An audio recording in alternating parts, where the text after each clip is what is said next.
This is our fourth session so far, and we'll be picking up where we left off. The last time we left off, we were finishing off the these proverbs. We're now in the last proverbs is the Ivorian Coast proverb, Ivory Coast proverb. So it's Ivorian Coast, Ivorian proverb, and we'll be deciphering that proverb. It says, "Taking water from the same well doesn't make all the wives' gravy taste good."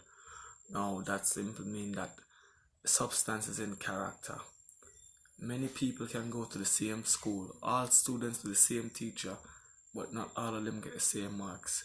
Many people may cook from one bunch of bananas or one sack of flour, but you're gonna get a different taste because then it's what is inside the person.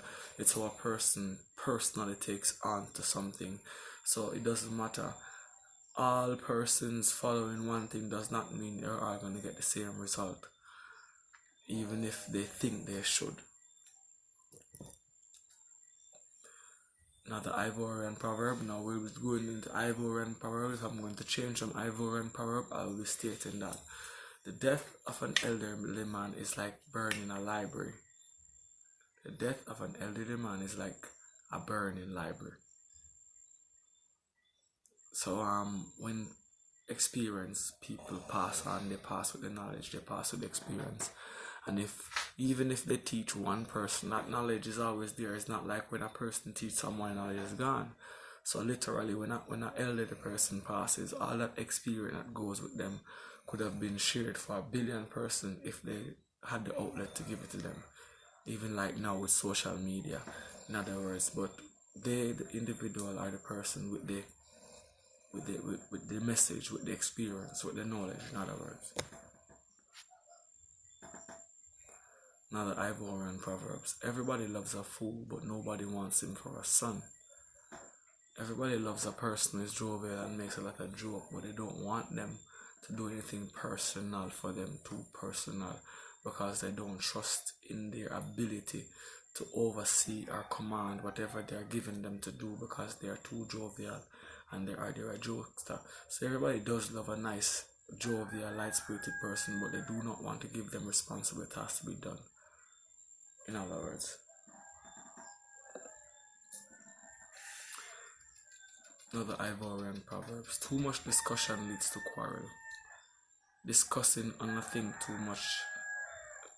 Like for instance, we had a council meeting, or we have even if two persons are discussing one subject, if we go over the subject too many times, we are going to go into conflict, because we're going to agree on something and then we're going to want to change it, because going back over the issue over and over again, it very much might lead to quarrel. In other words, not the Ivorian proverb, Ivory Coast proverb.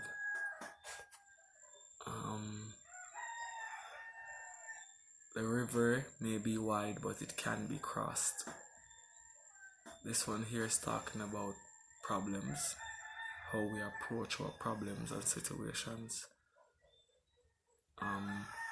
If we have fickle-mindedness and we approach situations from a soft angle, then we'll always be on the losing end of situations. We must always be faithful, and no matter how wide the river is, no matter what the obstacle is, if we go at it with faith, little by little, slow progress, we will overcome it. So no matter how wide the river it is, can be crossed. No matter what problem we have, we can overcome them. It doesn't matter what others think, it is a fact. Because miracles, things that people call miracles, supernatural things have happened due to how people are faithful. On the Ivory Coast, more precious than our children are the children of our children. That one's a very profound statement. The heritage, the posterity, the lineage, the children. The father loves the son, but he loves the grandson even more. Precious because he knows and he sees the continuation. So we all love our children's children, but we feel the love that we get from our elders, our grandparents and great grandparents. So the love is real. That is true.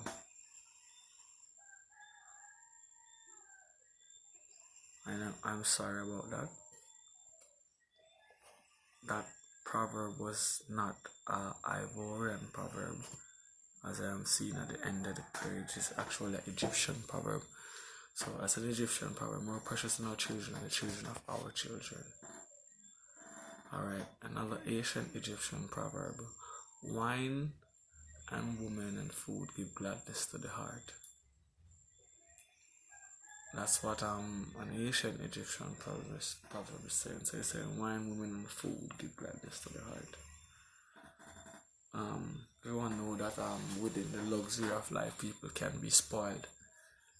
Because wine and food and woman in one place, that's like it's merriment. So that is a fact. So it can be used to lighten the mood, in other words.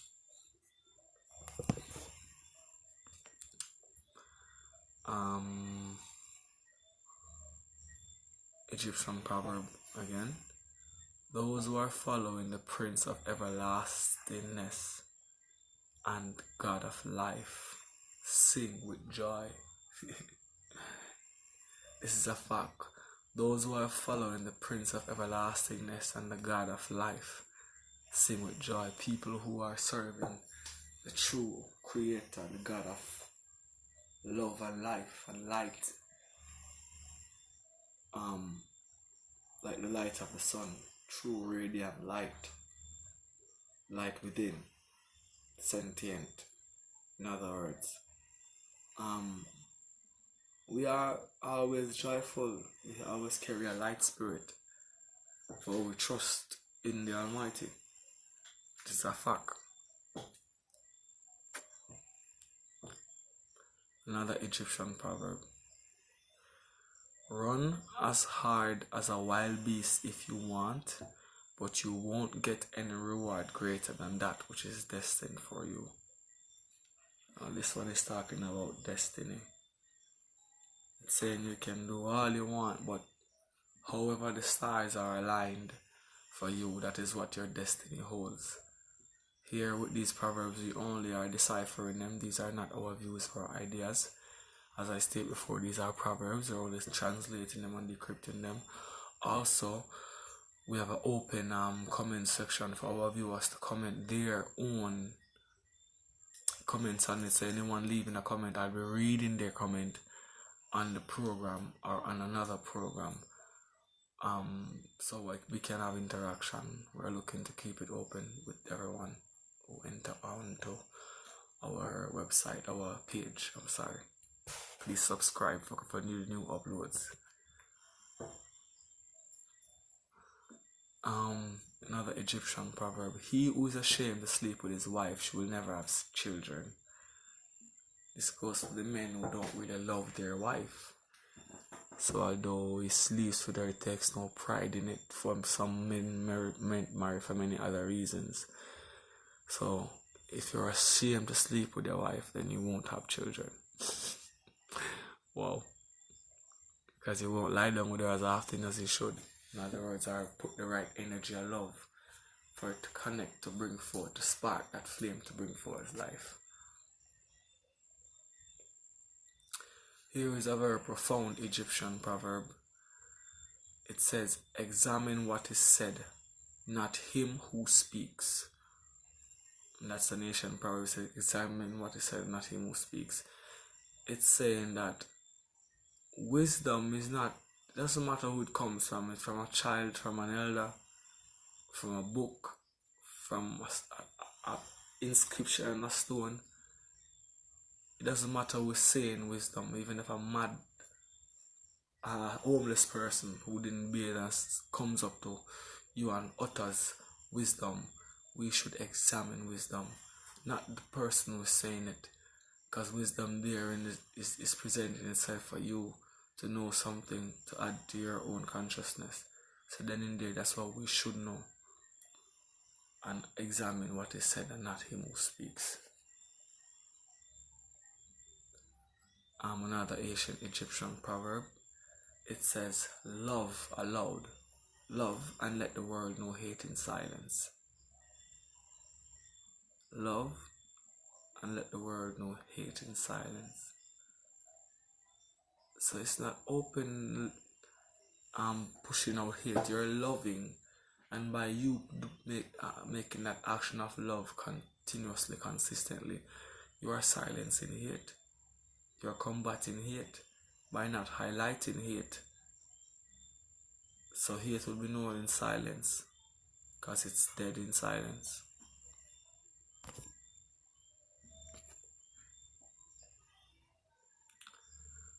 Another Egyptian Proverbs. One who marries for love alone will have bad days but good nights. So if you marry for love alone,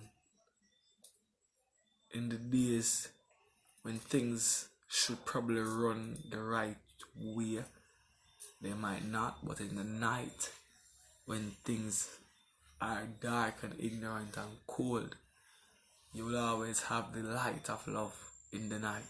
Even if the days don't go well, in the darkest time, you will always be okay because you have love. That's how I'm putting it. Anyone wants to put their comment on that. See, if you marry for love, you will always have good nights because your partner, the person you love, will love you back, right? Correct. Giving that person loves you. Another Egyptian Proverbs. When a woman is not singing, she's not working much either. And it's a fact. In as Africans, we see our mothers, our grandmothers, our great grandmothers working, singing in the kitchen, washing, singing. They're always singing. And if they're not singing and they're pouting, they're angry, they're not smiling, then the work that they're doing is not the same. It's like a burdensome work. So when a woman is not singing, she's not really into her work, and she's not gonna do much. Probably not do much.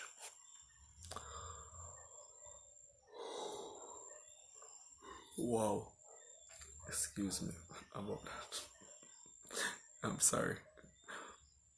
He who understands music understands the cosmos. That's an Egyptian proverb. And I will believe in that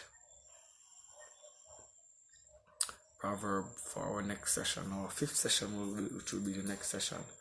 I'll believe in that one for our viewers to decrypt that one, answer that one, translate it in your own means, and leave the comment in the comment section.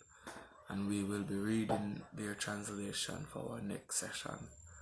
I love you, my brother, my sister, wherever you are. Let us all practice love, obedience under nature, and undisciplined moral clause. We know what is acceptable by nature, so we shall do what is acceptable by nature. We will love each other.